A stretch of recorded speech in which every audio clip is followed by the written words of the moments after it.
Hey, how you doing? This is the kid here, Drew Lasagna, the other agent for Mr. Tommy Devito. How you doing? Uh, Paul, Paulie Walnuts. How you doing today? I'm doing all right, man. I'm not going to butcher an Italian accent for you because I think that might be cultural appropriation. But I'm doing good. I'm with my man Andy Spaghetti over here, and we always open the show with a vibe check. Clearly, my co-host vibes are red, white, and green over here. But my vibes are. I'm in the offs in a couple leagues, so I guess that's cool. But like, I don't know what it is. I'm actually maybe just feeling a little bit of like the pre-holiday doldrums a little bit. Tired. I got a crazy amount of work that I'm trying to get up over the finish line before the holidays. And if we can get real for a moment, let's take it down and get real.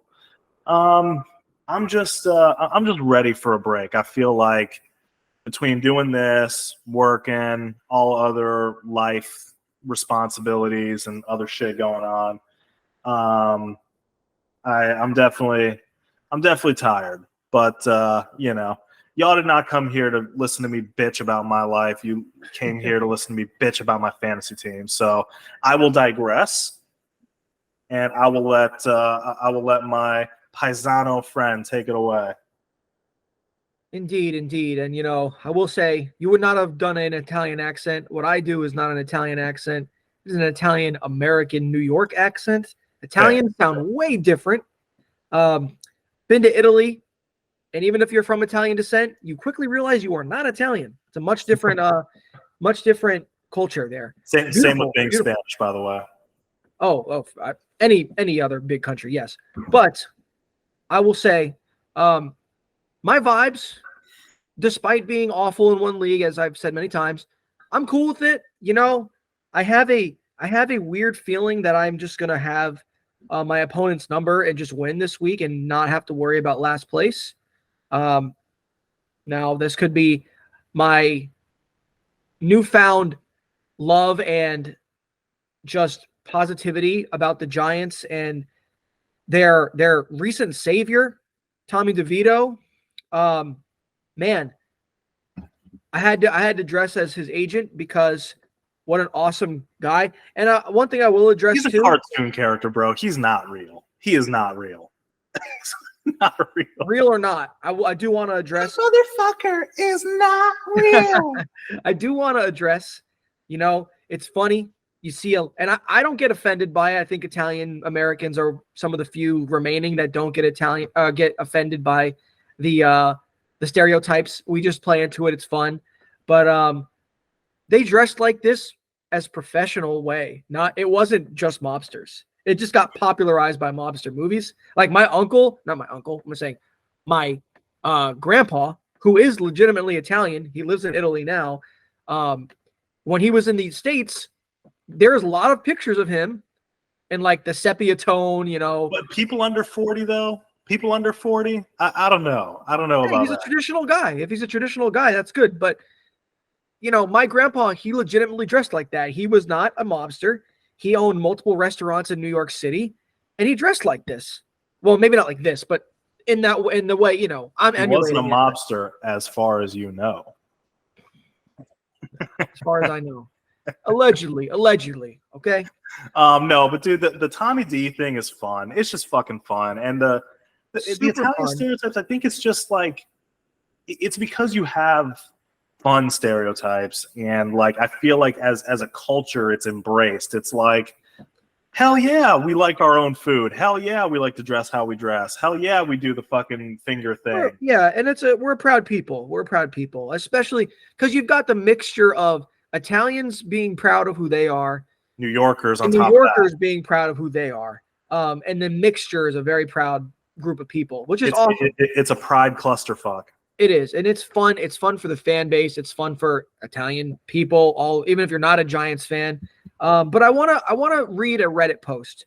Now, That sounds crazy because Reddit is like a cesspool of just idiotic takes and people being extremely a lot of extreme hyperbole on there. But I found this So it's perfect post. for us. Yeah. I found this post. The user's name is, let's see, low_chip 7268. I'm just going to read this. It's a pretty long paragraph, but I thought it was really cool and really well thought out. And it speaks to a theme that I've had on this show for a long time. And he posted this in regards to a Tommy DeVito post on a Falcons fan base subreddit. So it wasn't just pro New York. Okay, Yeah, so it's a Falcons page, you said. it was a Falcons page, yeah. But this was what he said. I have a theory. Some of these guys that aren't quote unquote top tier have to work harder, be smarter, and be as close to perfect as possible to even have a chance to make the team. Meanwhile, these uber athletic guys who have had 5-star prospects with them and top tier coaches don't have to do all these little things. They rely on their talent. They know that if they put up reasonable numbers, they are going to make it to the NFL. By the time they get there, their ego is so big and they aren't as driven and hardworking. And now they're at the top level where everyone is fast and strong and the best of the best. So what separates the good from the great? ? Work ethic, dedication, drive, watching film, and all the little things they've always done. They got a chip on their shoulder. They aren't supposed to be there. They aren't allotted the same amount of mistakes as the first round guy. Goes on a little bit, but that really explains the point. And I agree. And now it's not a 1-for-1. That's not always true. Most of the times it's not. The more talented players are going to work out, but there is something to that. And that's why players like Tom Brady can become the best. Brock Purdy can be an MVP candidate. Kurt Warner won Super Bowl. Freaking Jeff Hostetler, number 15 for the Giants back in 1990. Or 86. Am I getting that wrong? 1990 or 86. Never forget it. I want to say it was 1990. It was 1990. It was 90. Number 15 for the Giants, won a Super Bowl, backup quarterback when Phil Simms got hurt. You know, there is something to that. And I hear, and you know, you've even said it, and I've debated it, been said, you need a top level quarterback to win in this league. No, you don't. But you want that player because he makes you an instant playoff contender every single year. It's the cheat code for being a Super Bowl contender. It's not necessary to win games and to win a Super Bowl. It just helps a lot for opening your window, keeping that window open. Yeah, I actually love that. I love that paragraph. You know, it's shades of you know, my dad talking to me in the driveway. But I do think it absolutely rings true. And I will caveat my quarterback take, and I'll say, if you want your team to win consistently over time, you need a top flight quarterback because the team around that quarterback is going to fluctuate year over year over year, right? Because, like, you know, if you take Purdy, for example, well, you know, McCaffrey ain't getting any younger. You know, what happens if Debo goes down? You know, there's things like that happens. I mean, look at the Chiefs. Like, we're going to talk about the Chiefs later, and you know, they've had some slippage, but we know in our hearts that no matter what happens, and the Chiefs in a lot of areas, particularly the receiver room, but it's not just the receiver room, kind of stink. Like, overall, kind of stink. Yeah. But we know that ultimately they're going to be right there at the end of the year because they have Patrick Mahomes. And that's why you need that guy / want that guy. But no, you're 100% right because the talent will get you to the NFL, but the work will make you stay in the NFL. Yeah. And it elevates your game. The Jamarcus Russells of the world, maybe the Zach Wilsons of the world, even though, like, I thought, you know, maybe they just made a mistake evaluating his talent. But regardless, like, somebody had to believe in the motherfucker because he was still, you know, like, slated to be a first-round pick. And, you know, you think about all these guys that had all the talent, had all the chops, had everything on tape and just never worked out. I think that particularly when it comes to quarterbacks, it's just honestly, I guess, really hard to evaluate who's good and who's not. But they bust on D linemen all the time. They bust on O linemen. They bust on people that should be easier to evaluate because, okay, Evan Neal, you're 6'7", you're closing in on 300 pounds. Like, there's no reason why you shouldn't be a great offensive lineman, except up here. So yeah, no, that absolutely rings true. I think your talent can get you there, but the work is what's going to separate the great players from the good players and from the bubble players. For sure. And I think at the quarterback position, like 90% of the game is not the physical part. It's the mental and it's the instinct. Yeah. And that's so hard to evaluate. It's so hard to evaluate.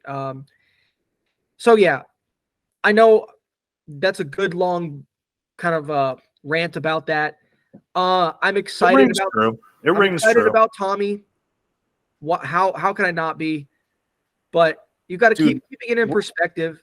We're going to talk about the Giants, this Giants run later. I'm going to give you, more opportunity, and I actually have some stats. I had some fun with stats, compiling the notes with this week, just because I feel like we're going into the playoffs.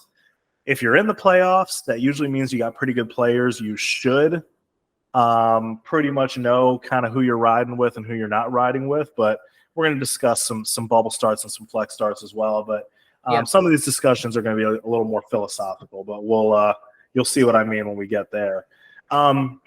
Before getting into the games, and this will be a two-parter episode because we got hashtag Saturday football.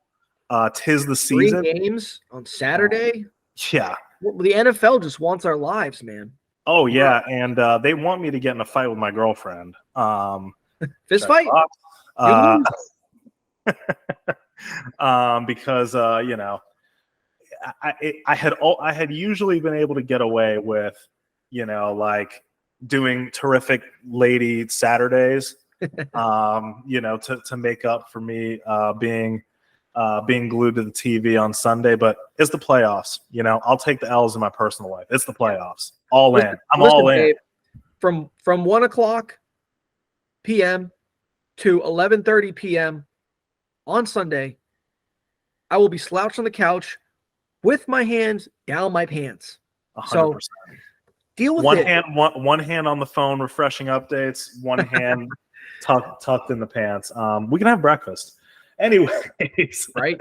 We can do that. Quality time. One thing I did want to get into is just kind of like a quick trip down memory lane. Yep.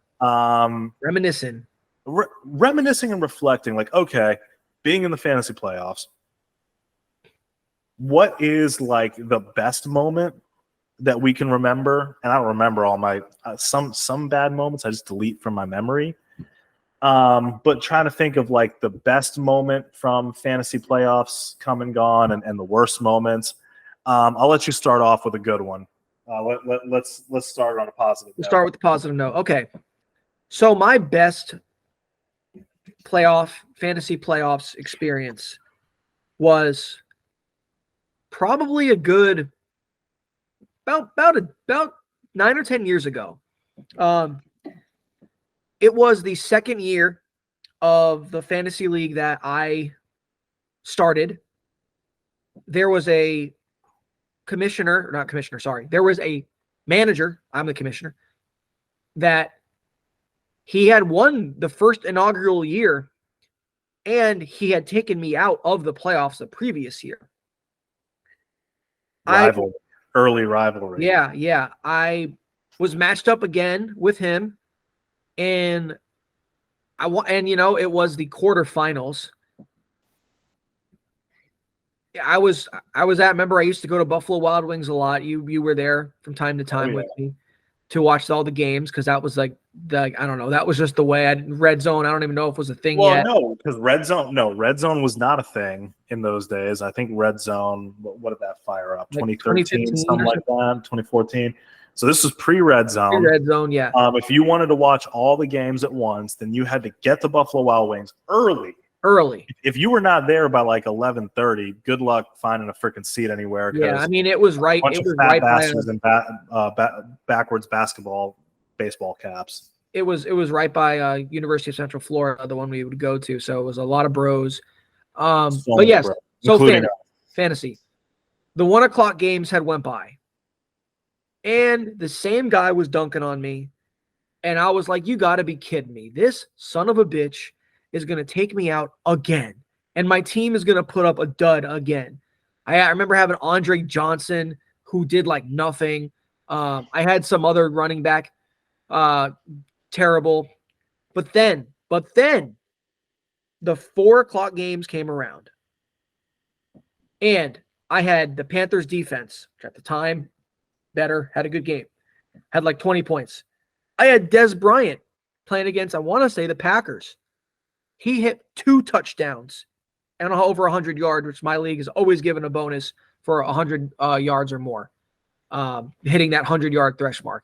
Got it.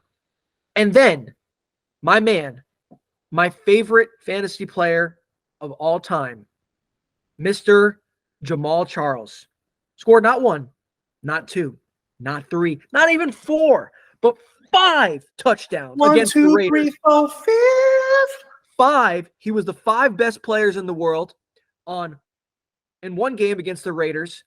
Scored me 53 points, and I beat him.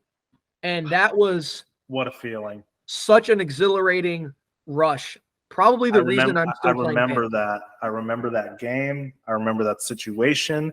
I remember that manager, name redacted. I remember that whole thing. That was, I mean, dude, like, and it's like that is the quintessential moment when your team is getting blown up, and I need you more than ever. I can need you more tonight. Like that's the fucking moment where you need a hero, and a hero comes through in the chip in the biggest moment. I'm gonna cheat a little bit. I'm sorry, because I'm gonna answer this in 2 parts because you actually triggered my memory. The best performance in a championship game that you reminded me of with the Jamal Charles thing is not actually my best memory because the stakes were slightly different, and I'll explain why. We do a pretty big 12-team work league among the work colleagues. I know what you're thinking. Work league, it's a total jerk off, whatever. We have enough people in the office that are both sports betting degenerates and fantasy football players that it's a pretty competitive league. There's actually a relegation system, believe it or not, to a lower league. So you better not play around. That's intense right there. And so it was my first year actually with the company. Had a pretty good team. Kamara, Travis Kelce were my kind of 1-2 turn near the end of the rounds, and I don't remember exactly who else I had on the team, but irregardless, I make it to the championship, and the team across me is a juggernaut. I think they'd won 12 games. I don't even remember who they had, but I remember gulping. Like I was like, my team's pretty good, but their team is better. Of course, I end up getting down pretty big. AK, Christmas Day, fucking need you more than ever. Fucking bro. You want to talk about 5 touchdowns? How about 6? I know. I remember that game. I'm not in that league with you, but that game wasn't amazing. I got homeboy a bobblehead. The next time I came back to work, I got him a Kamara bobblehead. That was awesome. Loved it. That would have been my best ever moment because of how epic the comeback and the performance from that player was. But it's not my favorite because of who I was playing. My favorite was in the league, our league of records, so to speak. And it was with our good friend, Mr. Juan. And he also had a great team, a juggernaut team. He had Reek and Zeke, if I'm not mistaken, that year. And I backed into the playoffs. My team was not very good. I had lost Kareem Hunt to Kickgate. I did have Juju and a couple of other decent players, but certainly I'd kind of skated my way through and made it to the championship, and it was looking pretty one-sided. But I made a waiver pickup for Mr. Robbie Anderson, and Robbie had his best career game ever and never came close to that again. People chased the dragon on him, but 2 disgusting bomb touchdowns to give me the championship, deny this man his one and only shot at glory, and that was Vince McMahon meme. Just Yeah. that feeling. If I could jar that feeling up and use a syringe to inject that into myself, I would be fucking hopelessly addicted. That feeling. Yeah. Yeah, man. That is exhilarating to be on the winning side of it. I will tell a story about, especially because it's back to a random waiver wire bum that did it. Yeah, it makes you feel like a genius, even though it was pretty much luck. But it was pure fucking luck. Like, I will tell you the other side of that. So this was a long, long time ago. I mean, this is probably 15 years ago, and you'll know by the names that I use how long ago this was. I'll never forget this, man. The pure pain that shot through my body. I was going into a Sunday night matchup up by, I don't remember, roughly maybe 40 points. And keep in mind, this was back before PPR was much of a thing. This was not a PPR league. It was standard scoring. My opponent had LaShawn McCoy and Tony Romo. I had... Ooh, I don't know, Jim. I had Miles Austin, who was a good player for fantasy. Yeah, but he wasn't like a stud. He had some seasons, though, man. He had some good seasons. This was one of them. On this Sunday night, Miles Austin got 2 or 3 catches, 20-something yards, pretty much dudded. Mm-hmm. Tony Romo threw 3 or 4 touchdowns. I can't remember exactly. He had a really good game. Him. And LaShawn McCoy went off for like 20-something points for me to lose by like 5 points on a Sunday night. Nobody had any Monday night players. I was so butthurt. I was like, I cannot believe I just lost this matchup that way. And yeah, I was didn't want to talk about fantasy for quite a while after that. Was Dez there at that point, or was this pre-Dez? You know, I don't remember, but I believe if Dez was there, it was early in his career. I don't know. Exactly. It would have been early, but yeah, I remember. I'm not trashing on Tavon. I know he had some moments in that high-powered offense. Man, that's tough. No, it wasn't Tavon. It was Miles Austin. Okay, not Tavon Austin. Miles Austin. I will give my worst moment, and this, to be honest with you, I do a little bit of like, fucking Harry Potter with like the thing where Dumbledore removes memories from his head and puts them in I do that a lot. Sometimes intentionally, sometimes unintentionally. I got bad memory.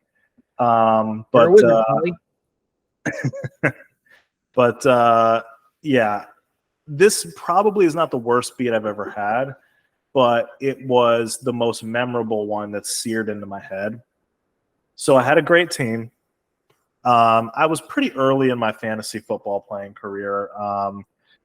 I think that year I had Calvin Johnson, and Andrew's going to know the story as soon as I say the other name, Rob Gronkowski. Oh, yeah. Marshawn Lynch. My team was stacked. There's a whole longer kind of story of what ends up happening and how we get here. But at one point through the regular season, my team is humming along and rolling along. And it was Gronkowski's bye week. And I choose not to pick up a tight end because I don't need Gronkowski. I don't even need Gronkowski. So, and I won the matchup. Actually, I did the Dr. Disrespect on him. I won with a blank lineup, but then I found out about the fantasy football gods and that they are real and that they're spiteful. The very next week, Gronk goes out for the year. So guess who rolls into the playoffs? I believe post bye week. Correct me if I'm wrong, Andrew. My memory's fuzzy, but basically I roll into my one and only playoff matchup with Dennis Pitta at tight end. My team has done pretty much almost enough. I needed, I believe, maybe it was like 3 points, 2 point something, 3 points from Dennis Pitta, and I will never forget the moment at Ale House watching Joe Flacco on a 2-minute drill look like he's looking Dennis Pitta's way, who was wide right open over the middle, flat for clearly enough, more than enough yardage I needed for that thing. He chooses not to go there, pumps that way, cocks back, yeets it into double coverage, going for Torrey Smith, gets picked off, season over. For whatever reason, and I've lost championships, I've lost bigger games, the Pitta of death, that one hurt the most. That one hurt the most to me. Yes, I remember that. And to this day, you cannot stand. It was to your wife, actually. Yes, you lost to my wife, and we had a great Christmas. We had a great Christmas. That was a rough one. You've still never forgiven Joe Flacco. No. Was that? No. I don't know if that was him on the Browns too, by the way. I don't know if that was the same year. Maybe it was a different year where you ended up with the Stafford Calvin stack. Yes. You end up trading Calvin because he didn't have a touchdown all year. The stack Stafford. Did not pay off through almost 10 weeks. 10 weeks. You trade him for Jimmy Graham. That's right. Well, because remember, I was tight end tilting. And then I lost Jimmy Graham too. Yeah, and then Jimmy Graham didn't score at all after that. And Calvin went on some run where he scored like 5 touchdowns after that.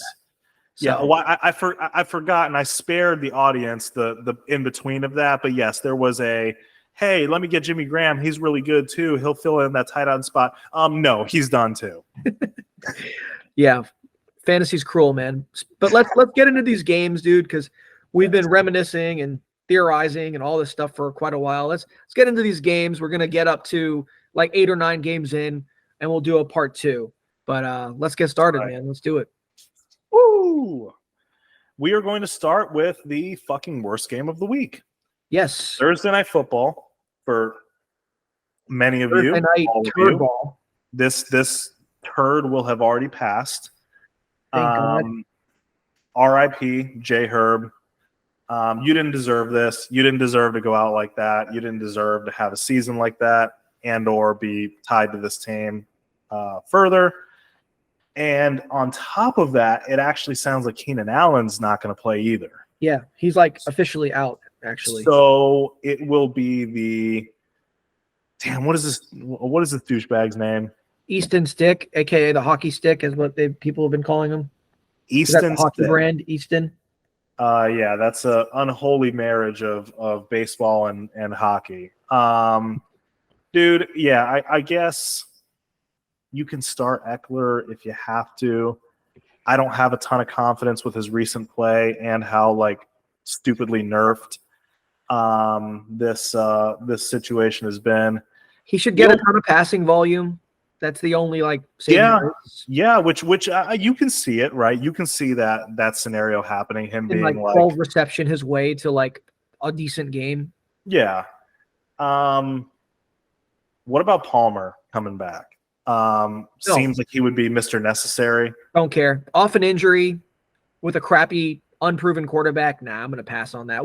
What's the ceiling for him? 8 points? 9 points? I'd be surprised if he gets any more than that. Like, no.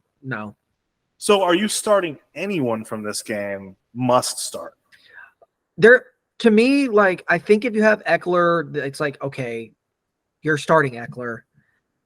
The only other one I can see that maybe you start on the other side is, I mean, of course you're going to start. It's not even of course, honestly. similar to Eckler, I feel like you pretty much have to start Devontae. Like, if he gets spammed by O'Connell, he's so good at getting wide open. The returns have been up and down, but he still has some decent games in him. Yeah, but the question for Vegas, Andrew, is praise be Amir Abdullah, praise be Zamir White, and that's all if Jacobs doesn't play. Hell be to no one. Jacobs might actually still play, believe it or not. And it's like, do you even want to start him? Because you look at the Chargers matchup and it looks good on paper, but like these offenses aren't very good. I think if you have other options, I don't love the idea of starting Jacobs like right after he got an injury, because there's a chance that his workhorse role isn't there even if he's active. I don't want to risk, and it's not like he's been efficient all year. He's made his hay on volume and falling into the end zone enough. He has not been efficient. And if he's not getting his normal full workload in this low over under game, I am a bit worried about Jacobs. I feel like if you have ways you can pivot, I personally would. I don't feel like he's a must start kind of guy right now. Yeah. I concur. I will say this. If Jacobs practices fully against a horrible Chargers team that will likely not move the ball effectively, honestly, it's not very often that Vegas seems like they're going to be in positive game script going into a game. If he practices fully, I have confidence in Josh Jacobs, but confidence is a strong word. I would be fine with starting him because of the possibility that he could just be all the way back and he could fall into the end zone because that's his role. But yeah, I mean, this is a terrible, terrible, terrible game. Yeah, it's a rough one. I'm going to take Vegas. Yeah, I mean, he's questionable right now. This is Josh Jacobs. The reports are that if Josh Jacobs is ready, it's Josh Jacobs' show.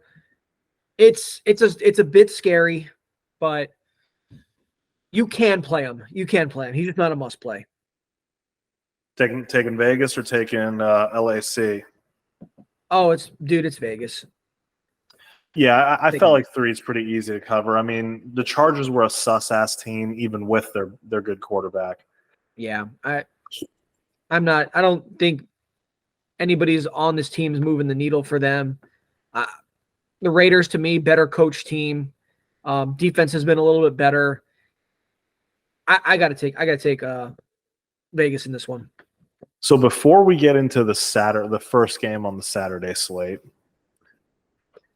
you all listening may remember that I chose to ride with Dobbs, ride on the space shuttle.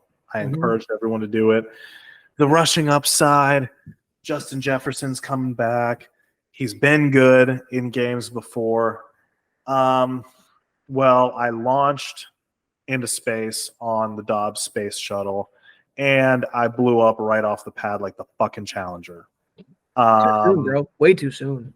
But okay. It's too soon for the Dobbs experience, I'll tell you that. And so any potential hope, very small false hope that I had of making the playoffs were clubbed to death like a baby seal in front of my eyes. And here we are. Alex Matt, hurt ankle. Dobbs benched. Justin Jefferson in and out like the meme. Mm-hmm. What are we making of this Minnesota offense, Andrew? Well,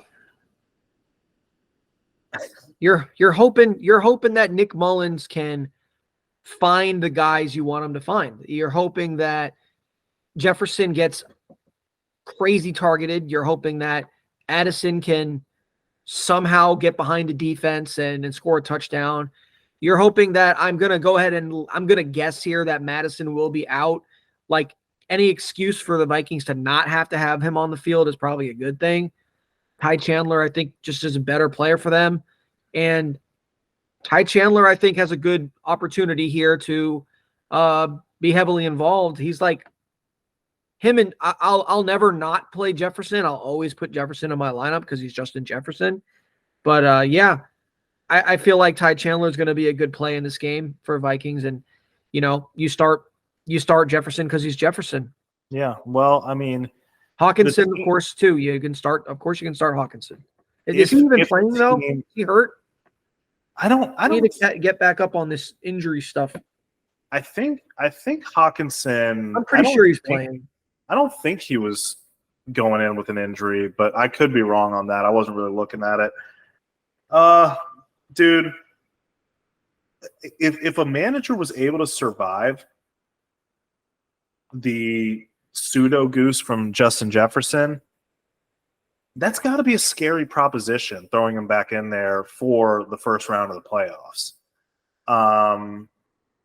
It doesn't seem like a chest injury is something that cannot be played through. They have devices that they can make for players or like whatever, but like it's concerning. Again, not really much we can do about that, but like you gotta put a little Vaseline on yourself before doing that. And I digress. To me, it's Jefferson. And last week the panic alarm was on Cooper Kupp, and I said, dude, he's Cooper Kupp. As scared as you might be, I think it's still worth playing him. He delivered with a solid game. I think that's possible for Jefferson. Nick Mullins aside, like he's one of those guys I think they can produce with bad quarterbacks because the volume is there. It really should be there. Justin Jefferson, legitimately great player, must start. TJ Hawkinson is a tight end. Yeah, must. Very unlikely that you have a better option. He is healthy, by the way. I checked. He's good. Jordan Addison. Can he be a flex? I think most players can be a flex, but if you're even asking that question, then it just shows me you have very little confidence in him. And there's a lot of times where waiver wire pickups can be a better play. I mean, you look at a guy like Demarcus Robinson right now, who's the Rams always play with 3 wide receivers on the field. Yeah. He's the third guy right now. They're playing against the pitiful, disgusting, trash Washington football team. They can't stop a nosebleed to save their life. Well, excuse me while I pick up Demarcus Robinson right now. Hold on, I'm doing it.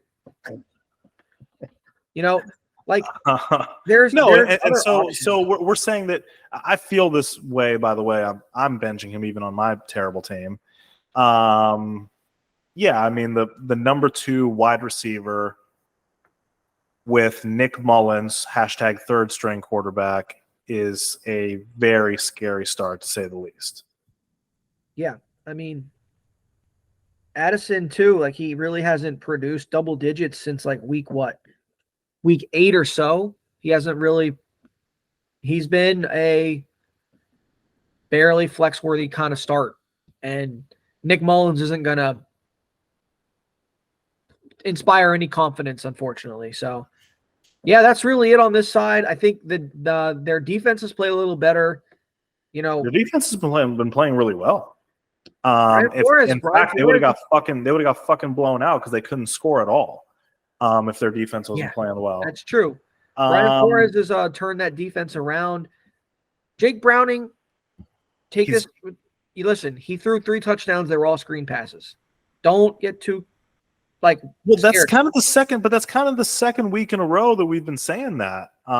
He would have been the start over CJ Stroud last week as well. Yeah. He's been browning that sausage for 2 straight games. Is it ready to serve? I think it's ready to serve. I think this is not a good matchup. It's not the right matchup necessarily, but I'm just saying, like, could he be a guy on your bench that could be a spot start inside of the next 3 weeks? I believe so. I think this matchup is if you're desperate, but here's a real question. Jake Browning or Patrick Mahomes? Oh my goodness. Pat Mahomes has been a streamer level kind of production. New England's defense has been good. He has the weapons to make beef up his stats. Mahomes is playing against the Patriots, who are A, good against quarterbacks, and B, are not going to put the Chiefs in a position where they need to score a lot of points. I'm going Browning here. I know that is the process. That's the process. But I'm going to take you into my Neanderthal brain a little bit. This is a do or die matchup. A pissed off Patrick Mahomes coming off of probably one of the very few times that he's had a very not marketable type of week and situation, and he's got some universally negative press against him. State Farm is pissed. State Farm is pissed. But you know what fixes everything? Fucking winning and fucking playing great. I just if I'm putting my season in someone's hands, I'm gonna take Patty to bounce back. Obviously, Jake Browning has been a better statistical quarterback play, but you saw it with Dobbs. You've seen it with some of these other like unproven quarterbacks. Like they can very easily dud and have a very, very low floor. Especially like you said, if it was a smash matchup for Cincy, if it was a smash matchup, I would ride with you. But I have to be on the other side of this for that reason. Trash bet. More fantasy points. More fantasy points. Dude, I can't believe it's in the year of our Lord 2023. We are debating Patrick Mahomes versus Jake Browning. And I'm going to take that bet. All right, sweet. As mad as Patrick Mahomes wants to get at the refs for a good call, fuck you, Kadarius Toney, dumbass. Doesn't make his receivers' hands better. Doesn't make them run better routes. Doesn't make Travis Kelce 25 again. Doesn't make Taylor Swift not shown on TV 18,000 times at a game. Like, embrace debate. Is Taylor Swift a succubus? The Chiefs have been going down. Kelsey's numbers have been going down steadily since that moment. People are asking the question. People are asking. I don't want to answer that one. I don't know.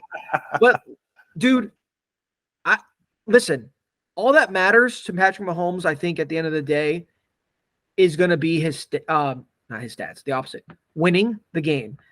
I think they're going to win this game by at least like 10 points. So I guess I'm picking the game now. Sorry. I'm getting ahead of myself. Why am I talking about this right now? Never mind. Moving on. I have Cincy too, for what it's worth. Okay, so in this game, I'm going to take Cincinnati. I think you can take a sniff at T. Higgins. I know his numbers weren't great. You can. But he looked good. He looked better. He looked more like himself. He's not getting the volume. He's got like 9 targets in the last 2 games combined. That's not something I want to bank on. He was a titty grab away from a nasty touchdown. So close. Yeah. I mean, I guess we can't all be Cortland Sutton. No, we can't. But yes, okay. Jamar Chase, you start. Jake Browning is a spot start. Joe Mixon has been awesome. Mixon, you have to start. Crazy. I don't really get the Chase Brown hype. He had a huge play on a screen pass. Chill out, dude. I had this manager work league again dunking on me like, yeah, I got Chase Brown over you. What's up? Like I'm like, it's okay. Like, you just go up and be like, good for you, bro. Chill the fuck out. I mean, I look, just won the league with Chase Brown. He's been getting a little more involved, and he looks pretty decent. But basically, he is. I guess what he was dunking on me about is that, if Joe Mixon goes down, I got your ass because I got the next man up supposedly or whatever. But I think it's dumb. It's burn the ship season. Joe Mixon has been one of the most durable running backs there's been. Okay, I'm knocking on so much wood that you said that. Yeah, knocking. All right, so I'm taking Cincy in this game. Cover. They'll be good. All right. So in the next hashtag Saturday football matchup, we got. So I just want to say, I just want to make this point. The first 3 games that we've now previewed, the next, including this one coming up, not a single quarterback that started the season as the quarterback on these Jesus. Yeah, I mean, welcome to 2023. Mm-hmm. This is 2023. I don't know if it was like this across the board in all fantasy leagues, but our scoring was nerfed this week. The scoring was bad. It was bad. But honestly, Pittsburgh, Indy. Yeah, like I think that as far as backup quarterbacks go, these are maybe, like Trubisky's not good, but at least we have enough tape on these guys to know who they are. The reality of Pitt is that it's just a nerfed offense. Trubisky's sucks. It's a nerfed offense with Pickett as well. Well, yeah, but honestly, man, I'd feel a lot more confident in this matchup with Pickett. As sad as that is to say, I would feel more confident in their fantasy options. But it's a great matchup. Indy has been really bad on defense. Najee looks like, he's been managing a knee injury, but it looks like he's probably going to play. So he's going to just continue. You might as well name, if you have a thorn in you, just name it Najee. 100%. I was literally about to make the pun that he's really stealing work from the real RB1. And that's all he's good for these days. Deontay's had back-to-back tuds. Less than 5 catches in each game. So, actually in every game rather since week 9. So, take that with a little grain of salt. But again, with the matchup, I definitely think he's for sure worth tossing out there. Anybody else on the Pittsburgh side besides Jalen? You can still start Najee. He's usually the one favorite around the goal line. Yeah, it's 42 over under. Let's see. They're dogs by 1.5. It's basically a pick 'em. Yeah, it's true. I think you could start Najee in this game. You just know with Najee that you're never going to get an explosive game. You need a touchdown. You know, that's all. And if you don't get a touchdown, you're not happy. Warren is the guy that can give you a usable day without a touchdown. Yeah, and that's always my metric for whether I want to start a player or not is, can he give me double digits without a touchdown? And if the answer is no, then I don't want him. Yeah. There's a few guys here and there that are just touchdown machines that is like, all right, well, they're just going to score that much. It's great. The aberrations. So, I just want to talk on Pittsburgh side real quick. Is anybody brave enough to put Pickens in? Because I just think he's an absolute bench right now, and maybe even a landmine player. You can't trust your playoff matchup to that guy. You can't do it. Not on a Saturday. You're just starting your week off like garbage. Yes, he can have a big game, but I don't see a whole lot of okay, what's his ceiling? He rips off a nasty touchdown. Cool. That ends up being probably 12 or 13 fantasy points. That's great if that happens. But the much more likely scenario is 2 for 30. I think Trubisky's a really bad fit for him because Trubisky's not the guy that's confident to throw the ball with coverage. And that's just Pickens' game. Pickens is not a separation guy. He is a 50-50 ball winner. Right. And I do not love those guys for fantasy because you don't get the bigger plays that you want most of the times. That's 100% facts. Trubisky, he is the guy. If he doesn't like what he sees, if somebody's not immediately open and his first read's gone, he's going to tuck it. So yeah, and get sacked most of the times. But right. So yeah, basically, I'm just saying avoid Pickens at all costs here. Freiermuth, you can throw Freiermuth is fine. He's a valve guy. I think he's had a couple somewhat usable days. I think he's fine to start. He had 100 yards a few weeks ago. That was with Pickett, but I think you can start him without necessarily a great ceiling, but I think you can start him. On the Indy side, obviously we know Pittman, fucking machine. He's in there regardless of anything. Do you remember, Andrew, when Zach Moss was a top 5 running back early this season? I do, and the simulation has gone so crazy, but Yeah, we're living in it. the script writers are wild. They made me sing Zach Moss's praises for a couple weeks, and I had to eat crow about him. But it Yeah. seems like he's kind of back to being that guy. And I think this is He's a been good stuffed spot. 3 a carry. It's a good spot for this is a good spot for him. If you can, Oh, it is. if you can get Pittsburgh in any way on their defense, it's really two things: big plays through the air, like over the top, and running the ball. And I think that Indy will run plenty of plays. He will have plenty of touches, and he will have a solid fantasy day. Me dunking on Zach Moss was not me saying, hey, you can't start Zach Moss. That type of volume, which he does get crazy volume, always belongs in your lineup. But I just was dunking on the fact that, like, people were like, oh, he's going to be that guy again. He's going to have that crazy run that he had early in the season. But, we've seen Zach Moss for years prior to here. I'm going to take my boys. I'm going to take Indy at home. I just think that in the battle of backup quarterbacks, I will take my backup quarterback over their backup quarterback. Yes, I can't bring myself to pick a Trubisky-led team. Can't do it. And I'll be wrong again because it's Pittsburgh. Right. Well, we'll be wrong together. Yes. Trubisky's just too much of a dummy out there. Doesn't see the field well.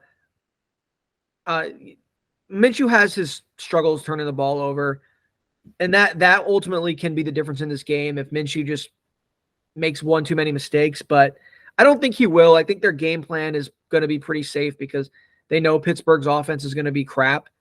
And I feel good about Indy in this game. Yes, you said Pittman. We agree on Moss. Josh Downs is just sadly big, making you feel down right now.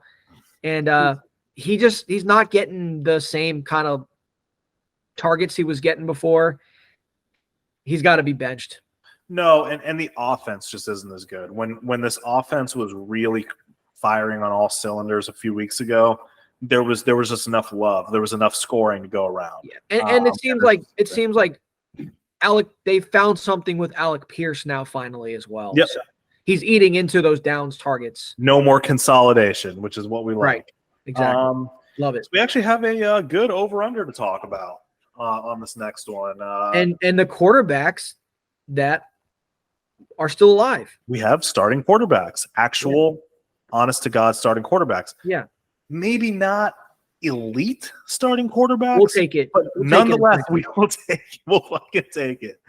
So I this isn't so much like a fantasy rundown because there really wasn't, from a fantasy perspective, I think Detroit has pretty much shown us quite exactly who they are. But I wanted to make a commentary on where Detroit's started because we have a tendency as football fans, fantasy people, whatever.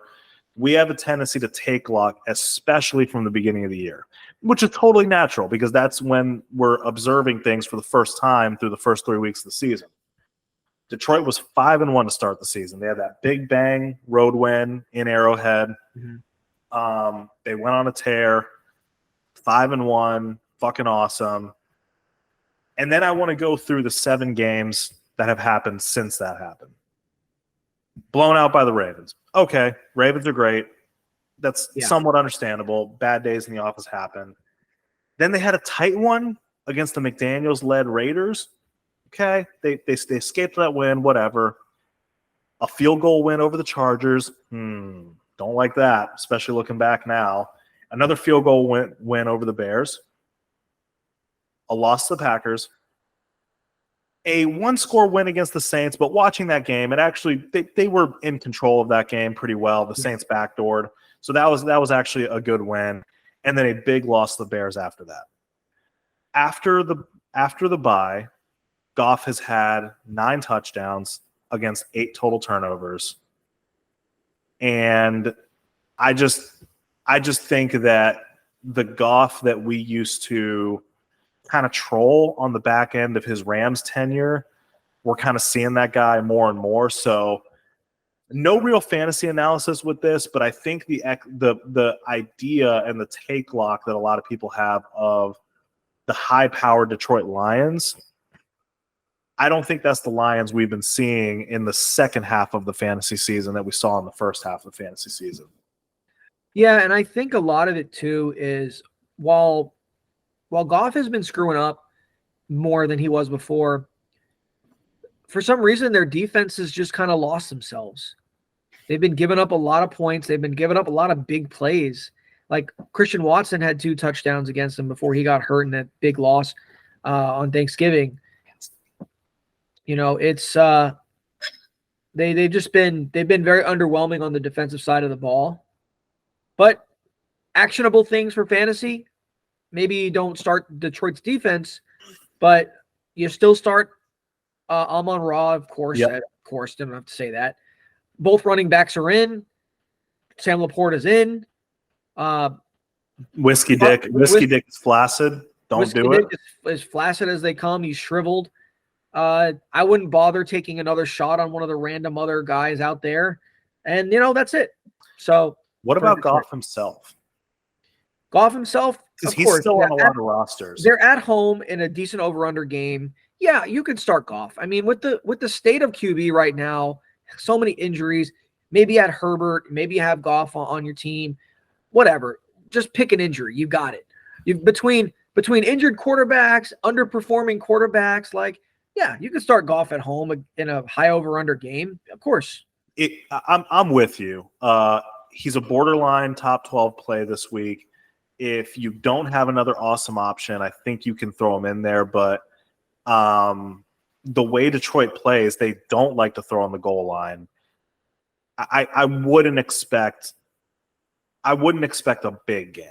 250 and 2 is pretty much like you can probably lock that in, but I just don't think you're going to get much more than that. For sure. And I think that you look at your matchup in this situation. Is that what you need? Do you need like a flat 20 to 22 points to feel comfortable that you're going to win the matchup? Maybe your opponent's quarterback is a little rough. It's closer to 15. 250 and I guess it depends on the scoring. Yeah. It's I mean for Goff, the majority of his games have been in the fantasy finishes in the 15 to 18, something like that. Yeah, so it's not great, but that might be all you need as a safe floor. I think he's got a safe floor in this matchup. He's got a safer floor than like the Jake Brownings of the world, who you're with a young guy. You kind of are waiting for that shoe to drop. You don't know what you're going to see on a week-to-week basis. On the Denver side, we talked about him earlier. Sutton now has officially double-digit touchdowns. He crossed the 10 touchdown threshold. This is good for third among all wide receivers. Which is awesome. I mean, that's a great season, but he's doing that on less catches than both Josh Downs and Calvin Ridley. Yeah. He has a 19% touchdown rate on his catches. 19%, Andrew. He is the go-to guy when they're taking a shot to the end zone. Fucking A, I guess so. As he should be. Javonte finally got a rushing touchdown. Yeah, amazing. Good for you. Which, for fun gives him a 0.05% rate for carries.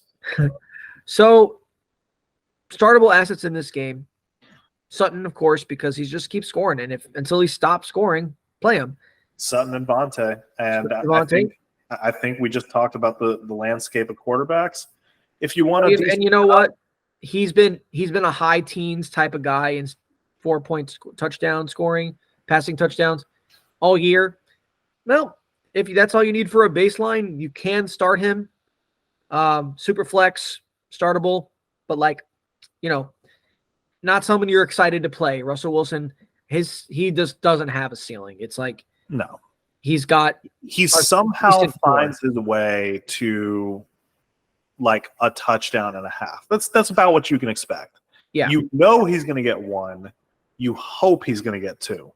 Yeah, that's kind of where he's at. So like if you need 15 to 18. Unfortunately, that's kind of where you're at with Jared Goff these days too. Exactly. They're very similar in their production recently. So yeah, that's it. This game, you want to pick it start? After all of my shit talk about Detroit, I'm still going to take them. I think that they're a different team at home, and 5 points is not a crazy line. I like Denver. And look, this is just me eye test. I don't have like real numbers to really back this up. I like Denver. I don't love Denver. So I just think that, I don't know. I think that in the battle of a team that's kind of slumping a little bit and a team that was really hot, I think this could be a game where that kind of narrative gets normalized a little bit. Detroit's going to win their division. They're going to host a playoff game. And I think that this is going to be one of the games in which they notch the belt and take care of business. Yeah. Well, I'm finally doing it. No shit, really? Against Detroit. At least to cover for Denver. I know it's what, a 4-point over-under is what I have here. That line moved. I had 5. Okay. But it doesn't materially make really a difference. Much of it, but yeah, okay. A little bit better for me picking the cover for Denver. The NFL world still doesn't seem to respect Denver. They're a funky team. Their defense has gotten way better since the beginning of the season. They're not great, but they're at least average now. And they're finding ways to be competitive in almost every game. And Sean Payton, off to a bad start. Say what you will about the guy. I don't personally like him. I think he's kind of a douche. But you know what? He is a good football coach. And he's getting a lot out of Cortland Sutton. And Russell's been efficient, made good decisions. I think that this is going to be one of those games. On your boys, they're going to punish you. You turned on your boys. Now, here's my question, because I locked in these lines last night. Will you give me 5? What do you mean? Will you give me 5 points? Well, like it's the one I'm looking at is 4 points on draft. I'm saying, well, because I picked the game at 5 when I saw it. Oh yeah, that's fine. Okay, that's fine. And I mean, honestly, because of the nature of football scoring, I don't think that's going to fucking make a difference, but it's going to make me feel better. All right, as long as you feel better, I'm happy. So next game. Now we've previewed 4 games, and we're finally into Sunday football. Yay! Sunday fun day. The first game we're talking about has, I think, just as many interesting conversations off of the field as it does on the field. Obviously, Kansas City. We touched on it before, but just to give us a review of where the current state of the Kansas City Chiefs are today. Tony's offsides. Mahomes is crying about calls. Isaiah's checked out. Travis is in his losing era. And the Chiefs are off of their game. Is that fair? Is that a fair assessment of the state of the Kansas City Chiefs? Absolutely. And how many cheeseburgers has Andy Reid eaten this week? Oh, the depression cheeseburgers have been fucking generational. I mean, dude, that man's got a house at least a dozen. Just flying into Big Macs like minimum by the dozen. Minimum. That's light work for him. And you know what? Despite all that shit, Andrew, and as bad as all those vibes are, they're still being given 9.5 on the road for a 37 over under. Yeah. So, well, it's the Patriots. They've been awful.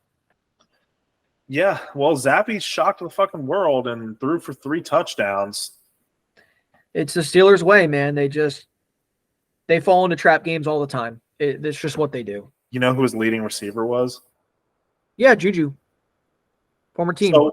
So okay. That is true technically, but his leading receiver from a fantasy perspective because of a touchdown was Zeke Elliott. Juju got 75 yards. Zeke got 72, and he got, I think, just as many catches. So that feels like a weekly RB1 play in my fucking book. You're talking about Zeke. I mean, yeah, your volume is there now without Ramondre. Chiefs are their defense hasn't went away. They're still a good defense. It's just Kansas City couldn't get out of their own way on offense. They kept shooting themselves in the foot. I think, you're going to play Zeke based off of the volume, and all the targets are so valuable for running backs, for anybody, but for running backs especially. It just elevates them. He's literally like anybody that lost Ramondre and had Zeke just got Ramondre. They just got Ramondre again. Like it's the same fucking like they're doing the exact same thing. It's like a political replacement. Like, I'm going to replace this dictator with this dictator with a different name and face. It's like this same thing. It's like everything's gonna change. Narrator. Everything did not change. So Kansas City. Talk about on the Kansas City side? No, it's really just the running backs. Yeah. Like, I talked about it already. I am very willing, and I don't have time to fuck around anymore. Like, you know what, Patrick Mahomes, get the fuck out of here. Get out of my fucking street. Like, if I have a better option, which I think I do this week in 2 different leagues. Well, one of them I have Mahomes, the other one I don't. But I'm starting Matt Stafford over him. I'm tired of the bullshit, tired of the drops. I'm tired of the subpar freaking, barely streamable outcomes that outputs he's getting for me. Matt Stafford has a prime matchup and he's been playing well. I'm putting Matt Stafford in. I don't blame you. There's only so many weeks that you can keep saying the same thing. Oh, if the receivers can just catch the ball and Kansas City's going to figure it out. And, I think that Kansas City figuring it out is just passing the ball less. Yes. That's what figuring it out is. Like, that's the only way they figure it out. Game that carries very little risk for them, as long as they just play their game plan and not. Mahomes doesn't have to be a cowboy in this game, like in years past where he's had to, really buckle down and fling the ball over the get right game for the defense. Huh? Get right game for the defense. Yeah, the defense should be good in this game. I mean, Zappy had his moment. I don't see him lighting the world on fire in this game. Kansas City's defense is still really good. Like, the line tells you over-unders, what I've got, you might have something different, but DraftKings is 37. Yep. So that all that says to me is like, okay, they expect the Chiefs to probably score 24 points, and maybe the Patriots get one lucky touchdown, a couple field goals. Like, I would take the under in this game.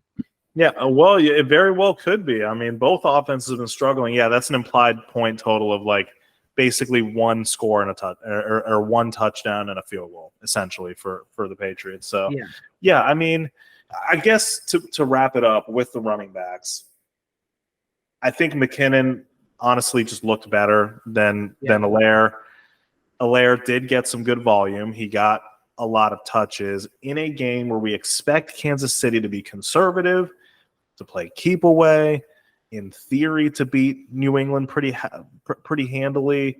Where do you lean in the running back room? Neither had a great game. Yeah, I would rather in a game like this, Patriots defense is still solid. I would probably lean McKinnon in this game. They trust him around the goal line. He got a tud. Yeah, and that could be kind of a few screen passes to McKinnon can make that fantasy day worth it for him. Or I don't think that's going to be Pellaire's game. I know he got more targets than McKinnon. He's just it's just this is not his perceived role. Yeah. So Patriots side is a little weird. I mean, we're waiting on is Is Pop Douglas going to be back? I think so. Not I sure. wouldn't play him even if he's back. The defense is good. The point total. I'm totally cool if you want to chase Hunter Henry. If you're hurting at tight end, I'm cool with it. But, sure, you can do that, but their receiving room has zero consolidation, so I don't want to take a crapshoot on any of those guys in a crappy offense. No, I'm cool. I'm cool. It's I'm Zeke. ready It's Zeke, I'm ready and to that's pick it. it. I'm ready to pick it and kick it. Who you got? I'm going to take the Chiefs. I'll take them to cover because I just think their defense is going to show up in a big way, and their offense is going to be good enough and have the ball enough to get enough points to where they're going to be ahead. Defense can pin their ears back, and Zappy's going to go back to crappy. Yeah, I'm with you. I think if it was anything above double digits, I might have taken a sniff, but 9.5, I said, just remember my narrative from earlier, pissed off Patty. I think we get some pissed off Patty in this game. We have your boys, the Cutlet Kings, at the Superdome in New Orleans. I don't even think it's called that anymore, but I call it that. The Mercedes-Benz Superdome. Yeah, it's not as fun to say. -6, 37.5 over under. It is fucking Tommy time. Here's some more fun that I had looking shit up with this streaking Giants team. So they're on a 3-game streak, which is tied with Miami for their longest streak of the season, which basically means you're the same as the Miami Dolphins. And the Giants have a 5-8 record, which is technically in the hunt. You are in the hunt graphic. We made it, boys. We made it. And there's still a 131 point differential. Yeah, I mean the blowouts early in the season really made us really fed into worse. that. Dude, they're not going to make the playoffs. They're not, but like it would be so fucking hilarious if they did. Just looking at that big negative sign next to the they did it last year. Record. That's the thing, but they did have a negative record or a negative point differential. Yes, but they won a lot more games early on. It wasn't horrendous. One thing I did, and you're going to talk about it, I'm sure, but one thing that I thought was interesting is your boy Tommy greased his way for 71 on the ground. Hell yeah, he did. He was a fucking meatball. He was a meatball rolling down a hill with that shit. Dude, well, I mean, you watched more of the game. You are obviously so much more familiar with the Giants than I am. Joking aside, is that something real? Is that rushing real? Was that just game script? Was that just kind of a scramble-ish type thing? What can we expect? That to me is absolutely coached into quarterbacks by Dable.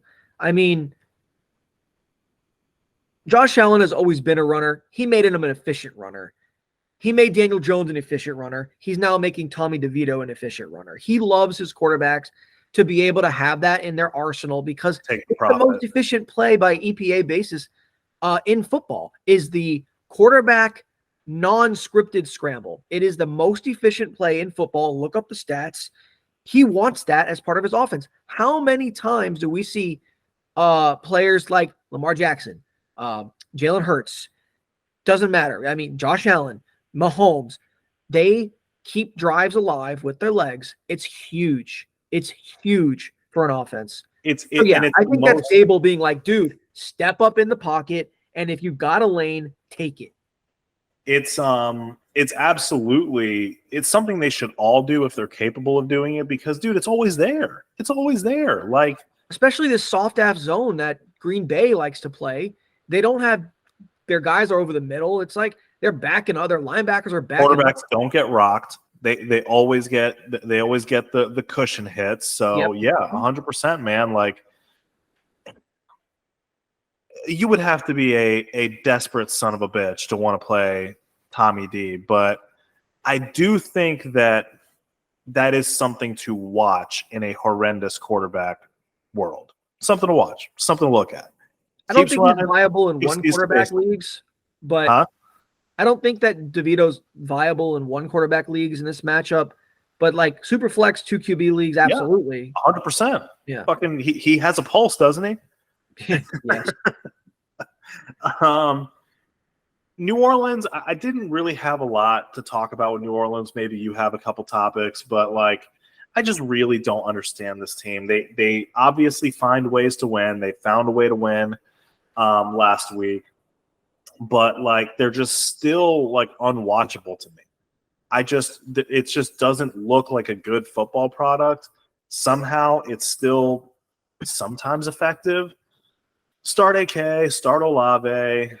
If looks like Taysom's going to play, he's practicing. If you need a tight end start and you need a little ceiling from your tight end, you can probably start him if you want. But I just feel blah about the whole thing. Yeah, I mean, there's not a lot of excitement. I mean, yeah, they found a way to win last week because they played the Panthers. Yeah. Which, the Panthers find a way to lose all the time. But yeah, I mean, Taysom's playing. This is a good spot to play him. I think the Giants, if they have a big flaw in defense, it's just discipline, being over aggressive sometimes. You saw that Jaden Reed touchdown was like clearly because Kayvon Thibodeau sold out for the handoff to the running back, and they have a bad habit of overcommitting, and that's where Taysom Hill I think can really shine. Kamara as well. I mean, of course you're playing Kamara. That goes without saying. Olave, play him. Everybody else on this team, I wouldn't really want to mess And around. the Giants have been fine on defense. They've been winning pretty games good because their defense can keep it close. And then 11 turnovers. And then it's Tommy time in the fourth quarter. 11 turnovers in the last 3 games, and I think that's the difference that made me be like, all right, I'm in on Tommy, is because he wasn't only carried by the defense. He had to make plays. He did make plays. He didn't take a single sack. He worked the quick passes, which he didn't do before. He waited for everything to develop deep. He didn't throw it hot at all. In this game, Wando had a big game because he threw it hot to him a few times. It was like, okay, so he can play the quick game a little bit. He is developing. So yeah, on the Giants side, obviously it's Saquon. If you want to chase Wandale, you can, but it's their room is a crapshoot. Because last week it was Jalen Hyatt. Last week we were chasing Hyatt. Exactly. You know, a few weeks ago it was Slayton. Yeah. Darren Waller might be back. We'll see. To start him right off the injury with no previous chemistry built with Devito is a little scary. I'd probably like to give that a week. He's only had a couple games really this year that would make you feel really happy anyway. So I would say, again, desperate times call for desperate measures. If you got left out in the cold in the tight end frenzy this year like me, maybe you're looking at that. But no, I think we're good. I think we're good to pick this one. Yeah. Go ahead. I want you to go first. Well, it's the Giants. My man. 6 points. I feel good about them covering because they have been a team that is reinvigorated with confidence. They are believers of DeVito themselves. Put up the Italian fingers there. And, everybody gets a cutlet before the game and they feel good. But, their defense has also played really well, and I think the fact they're on the road and that the Saints defense is a very formidable squad, that's why they're getting those 6 points. But the Giants defense has done a really good job of forcing turnovers lately, and Derek Carr is no stranger to throwing pick sixes and letting opponents hang around with his boneheaded mistakes. I think that he's due for a couple. And the Giants will, if they don't win, they are going to absolutely compete. They are going to be a competitive team going forward in this. The 6 points gives me gives me pause because this feels like a field goal game. It does. Definitely. Fuck it, I'm riding with you. I wasn't going to do it, but I just went in on the fun. Hey, Derek. I want some, I want some accordion music in the background. I want to eat some chicken cutlets. I like chicken cutlets. Hey, Derek, get your fucking shine box. This feels like, so ride the wave. It's fun. Tommy's having fun. You should have fun. You know it's going to end at some point. You know it has to end at some point. But let's enjoy it while it lasts. And, I don't know that, Paul. I don't know that. I'll make some meatballs. I'll make some meatballs in his honor. I don't know. I don't know if how fast this ride's going to end. And maybe it doesn't. I'm not saying this is happening, but it's too early to say he's going to be the future. But it's also too early to say he's not. That's all I'm going to say. He hasn't shown you he can't. And you know what stat that he has not caught Daniel Jones in pants shitting faces. Still Absolutely. Like 5-0. He is not scared to be out there. You know that he has more touchdown passes than Kenny Pickett this season. It's a true stat. I didn't know that, but that's great. And he's not lighting the world on fire either. He's not. No. With the stats. Anyways, I don't want to. So many quarterbacks suck. And well, here's okay. This is the last thing I'm gonna say. I promise you all, we're gonna move on and we're gonna stop, freaking sucking Tommy's freaking salami here. But Tommy salami.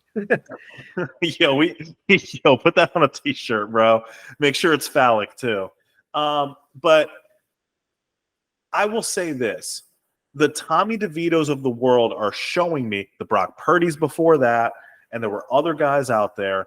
Clearly, there is something very wrong with quarterback evaluation out there. So maybe it's not that nobody in the world can do it.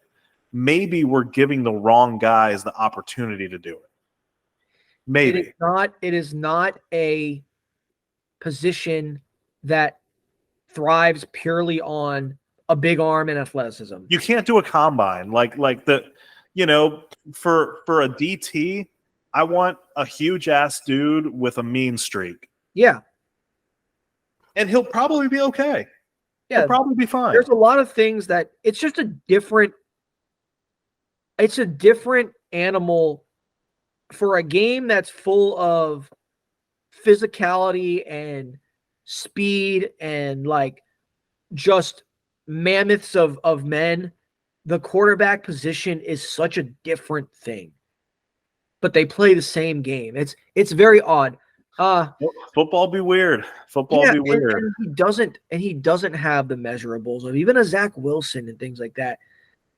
But just 2 years ago, if maybe even less than 2 years ago, nobody in the world thought Brock Purdy had a chance in hell to lead a team, and they're the best team, not solely because of him, obviously. They have a fantastic roster. Yeah.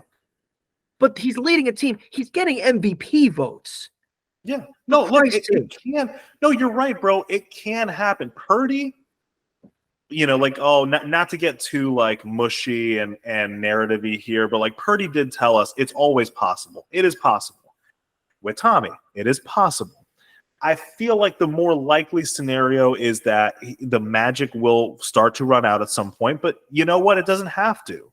It doesn't have to, because I do remember, Andrew, you and I were talking about this not that long ago, thinking that the magic had to run out with Brock Purdy eventually. And you know what? Maybe he is an MVP candidate, bro. I don't fucking know.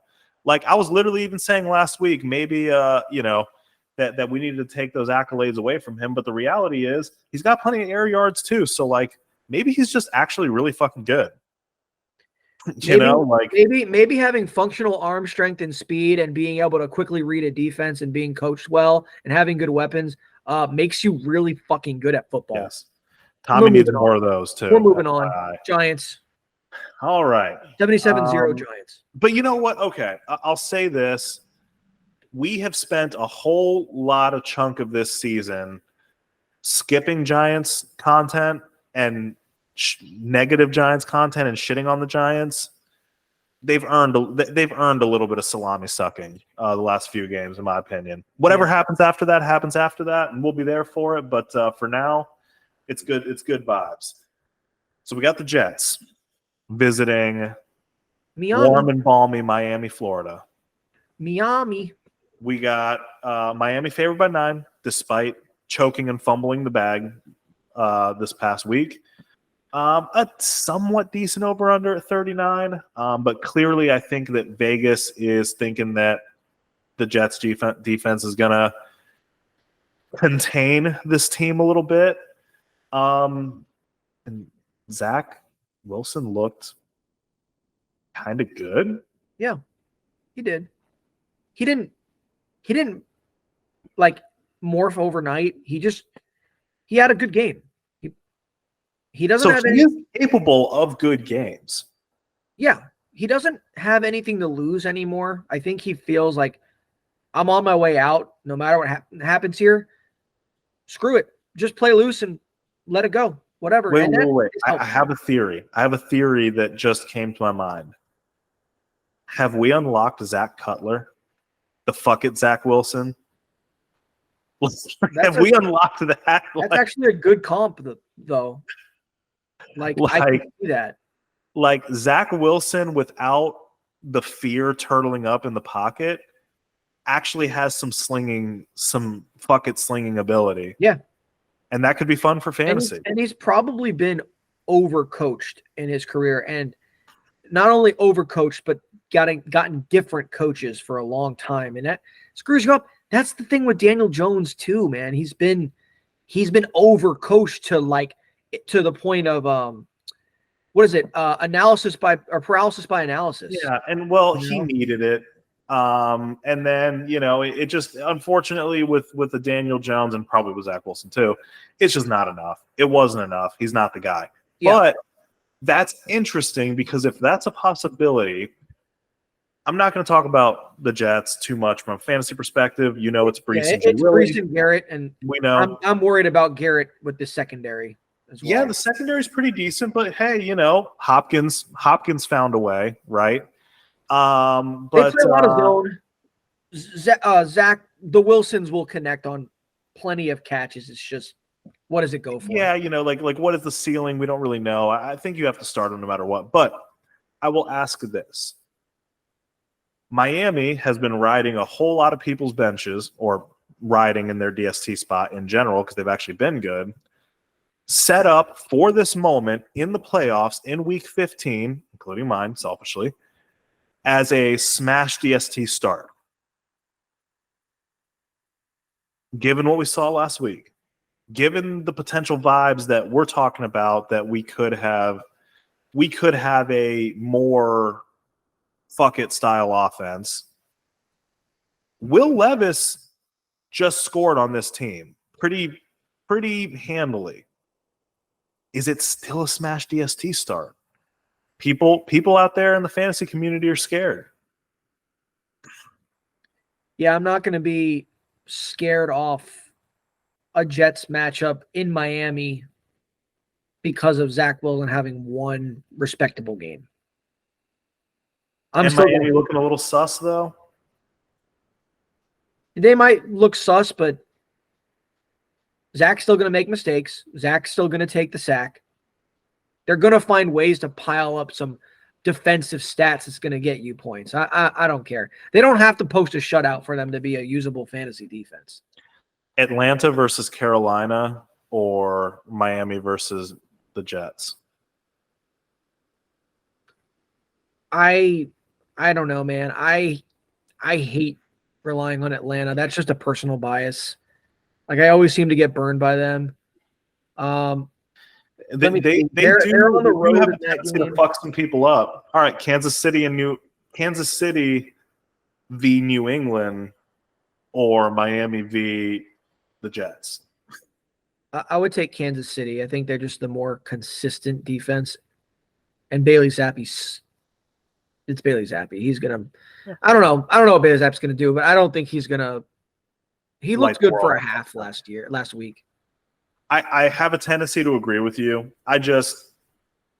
Normally this would not be a real question mark, but with the state of quarterback in the league the way it is right now, we've never had so many what should be quote unquote smash DST starts.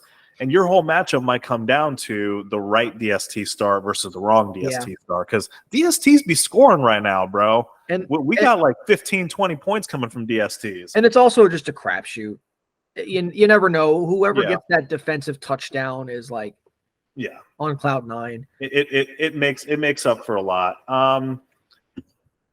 With Miami, I don't think anything changes from like a who do you start perspective. But I do want to discuss, like, is Miami mid? Like, they dropped 70 and 45 on teams early in the season. They've also lost to teams winning records and then don't get it done against, a bad Tennessee team. Reek is day-to-day with an ankle. I have a feeling he's probably going to play, but we've been fading quarterbacks against the Jets all year. A lot of us got burned not fading CJ Stroud against the Jets. I don't know, like with this offense, besides the obvious mega smash starts, is this a good Miami spot? No, I don't think it's a good spot for their pass catchers. I think Reek will be a double-digit scorer. I do think he's going to play. Healthy Reek cannot not be in your lineup. He has to be. I mean, yeah, of course. I just think that maybe he doesn't. I don't think it's a blow-up spot for him. True, fair. Okay, that's what you're saying. Yeah. I got you. Waddle has his struggles. Yeah, I don't know. I don't want to start Waddle. I have to start Waddle in the league, and I'm not feeling good about it. I don't like it. Yeah, I think their running backs will be just fine. I'd play their running backs. Did Achane do anything? Nothing special. Mostert got both touchdowns. Mostert, I think, worked his way to like double digits on a bunch of receptions. But he's a must start. I think the smart money is on the running backs, and I think that the Miami trying to be smart is gonna try to get the RBs involved. All right, what about Tua himself? Not touching top 12 guy or fuck him. Don't want to touch him. Drop him. Bad matchups going forward. Yeah, it's a lot of bad matchups, and I'm not trying to be a hater, but I just don't think he's been as good lately. The same way I'm feeling about Goff. Like, I don't know. I think he's one of those quarterbacks that when the offense is really clicking and they get the looks that they want, he is good. But I don't think he can always make it happen the way that the great quarterbacks can make it happen. He's not very mobile. He doesn't try to be mobile. This is not a good matchup. He's not great when he's pressured, which is something that the Jets really like to do. This is not a good matchup. The Jets have been fantastic against quarterbacks. Don't play Tua. Don't play Tua. All right. That's it. We are in agreement. So 9 points for Miami. Are they going to cover it? Yes. I'm going to take Miami. I think that the state of the Jets and the Jets fandom is right on cue. Lost all hope. Spark of false hope because Zach Wilson looked good for a game. You are here. Yes, exactly. And the cliff is like in the Jets cycle. The cliff is one step ahead, and it's Miami this week, where they're going to look like crap, and it's going to be like a 24-10 game. I don't think Miami loses this game, but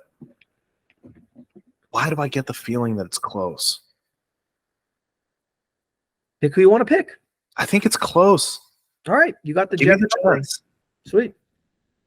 I think the Jets can cover 9.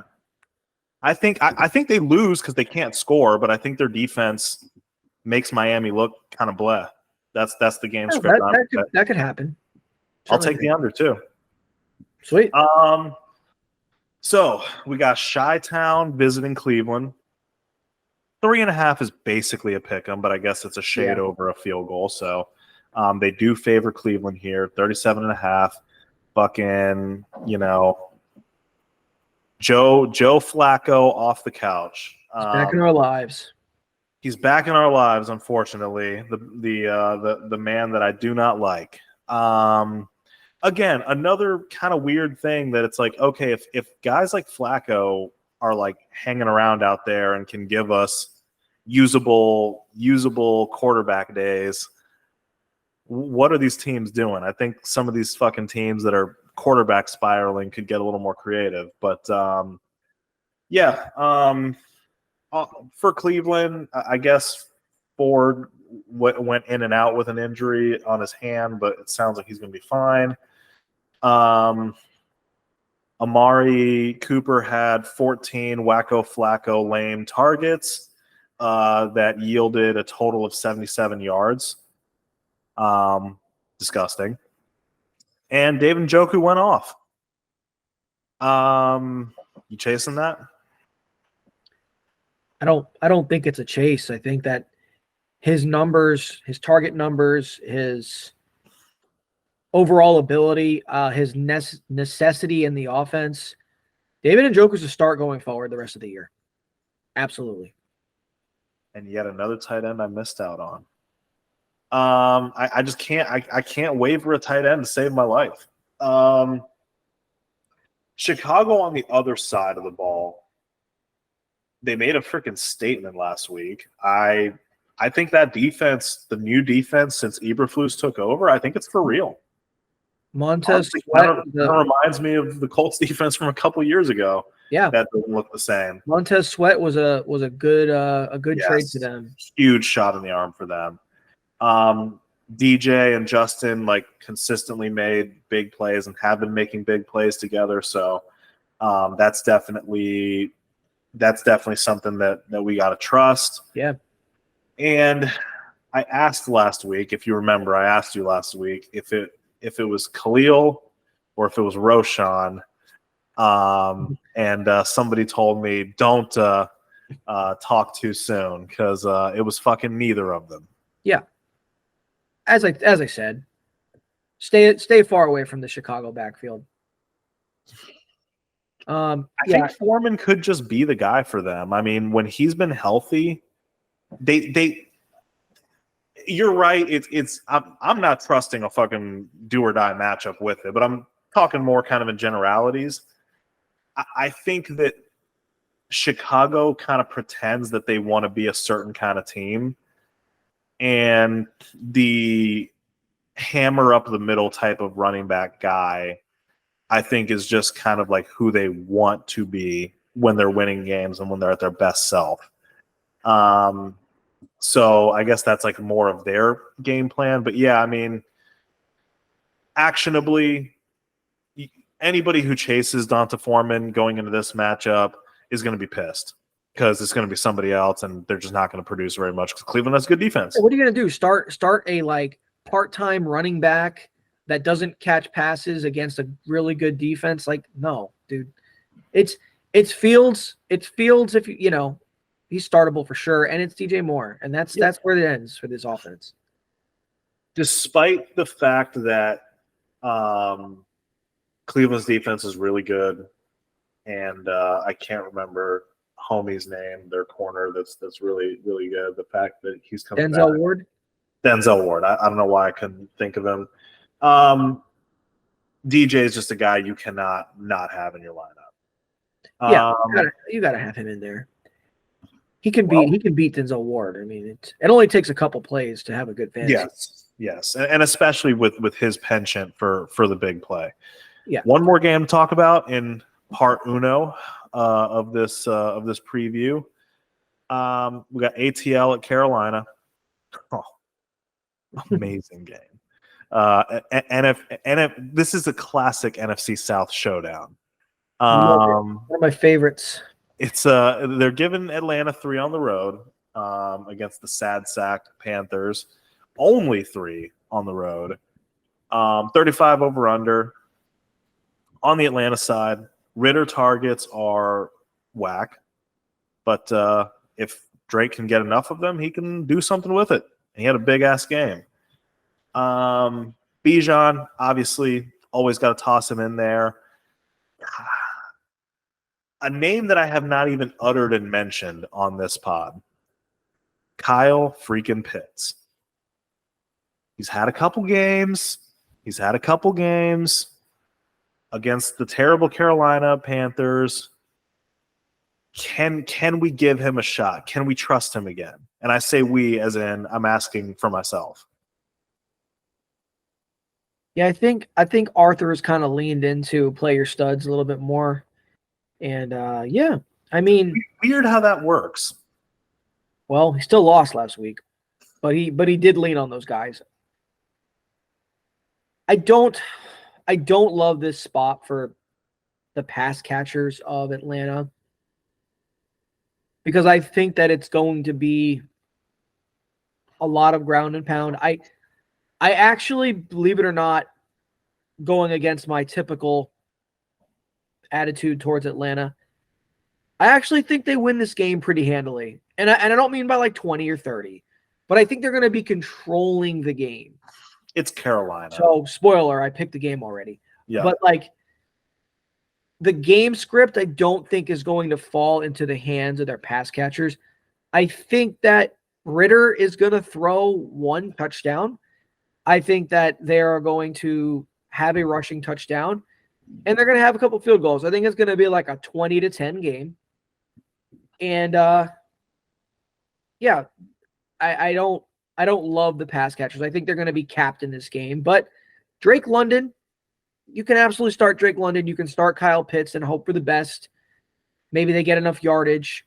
One of them gets a touchdown, and yeah, I think it's going to be a big Bijan game. And that makes sense. I mean, Atlanta again, if they can help it, do not want to throw the ball, and I think they're going to be able.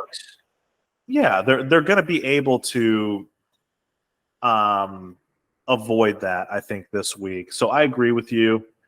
Carolina is just pathetic. I mean. It's hard to see anything that's good here other than Chuba's volume. Thielen got back into the decent game column. Mingo, dude, I've probably picked up and dropped Mingo like 4 freaking times, just hoping that like, oh, I see some targets, I see some snaps, oh, maybe. Yeah, it's not going to happen. It's certainly not going to happen this season. We'll leave that for an off-season discussion, but anyone who is in our league that is listening to this, go ahead and have him. I've tried and failed with him many times. You want to have him, go ahead. The profile makes sense to keep picking him up because you expect a rookie receiver that was highly drafted to drop like $40 a fab on and off in little like $6-7 spurts. Like you just keep buying that scratch off that's like not hitting, you know. Yeah, I get you though. It makes sense. He keeps teasing me though. He'll have some moments. He'll have some things. I'm like, okay, like maybe he's doing no. And he's in a crappy situation right now too. Maybe that gets better next season. You can start Thielen. You can. He's gonna get volume, and he's like legitimately, even though he's a has-been receiver at this point. I will take a has-been over a never was. I'm not going to put the never will be tag on him yet. No, it's too early for that. But could be that. I'm taking Atlanta. I think they're going to win by like exactly 3 points because that's just what Atlanta does. That is the quintessential Falcons game. NFC South young Hoku. I saw this thing online. I don't remember it. I'm not going to be able to pull it up in time, but somebody made a song about like around Young Ho Koo's name, and it was pretty funny. I'll offline. Send them my way. Send them my way. But terrible podcasting. Yeah, we're pretty bad at this, but we keep trying. So well, shit. Let's wrap it up for this part, and we'll jump into part two. Part two. Yeah. Can't wait. See you all for me very soon. For you, within 24 to 48 hours. Absolutely. Later, skaters. All right. Peace out. We'll see you in part dos.